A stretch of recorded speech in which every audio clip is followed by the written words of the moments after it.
हाल ही में पाकिस्तान के एयरपोर्ट्स को लेकर एक बहस शुरू हुई है कि पाकिस्तान अपने एयरपोर्ट्स को फरोख्त कर रहा है, मगर इसमें कितनी हकीकत है या ये महज एक गलतफहमी है, आइए जानते हैं।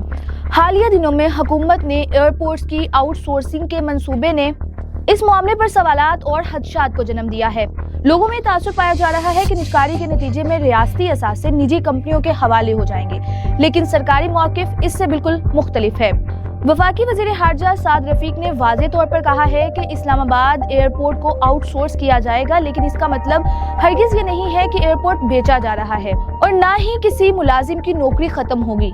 नेविगेशन सर्विसेज और रनवे का निज़ाम सिविल एविएशन अथॉरिटी ही संभालेगी। उनका कहना यह था कि मंसूबे का मकसद सिर्फ ऑपरेशनल मैनेजमेंट को बेहतर और ज्यादा मौसर बनाना है।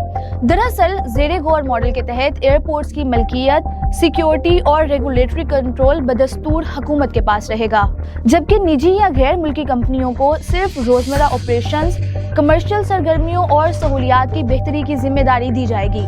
ये मॉडल आलमी सतह पर कई ममालिक में राइज है। भारत में मुंबई और दिल्ली के एयरपोर्ट्स, तुर्की में इस्तांबुल एयरपोर्ट और सऊदी अरब के चंद बड़े एयरपोर्ट्स इसी तर्ज पर निजी शोबे के जरिए ऑपरेशनल और कमर्शियल मैनेजमेंट करते हैं, जबकि मलकियत और सिक्योरिटी हुकूमत के पास रहती है, जहां इसके नतीजे में कारकर्दगी में बेहतरी आई है।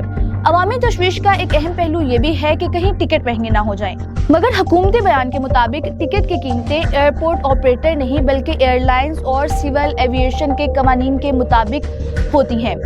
इसका मतलब ये है कि निजी शोबे की शमूलियत का बराह रास्त असर मुसाफिरों पर कीमत की सूरत में नहीं आएगा और बेहतर इंतजाम के लिए तवीलुल मुद्दत फवायद हासिल हो सकते हैं। सिक्योरिटी के हवाले से भी वजाहत की गई है कि airport security force, immigration, customs और एयर ट्रैफिक कंट्रोल जैसे हसास इदारे मुकम्मल तौर पर रियासती कंट्रोल में रहेंगे। निजी शोबे का किरदार सिर्फ सहूलियात और सर्विस लेवल को बेहतर करना होगा। सिक्योरिटी में कोई तब्दीली नहीं आएगी।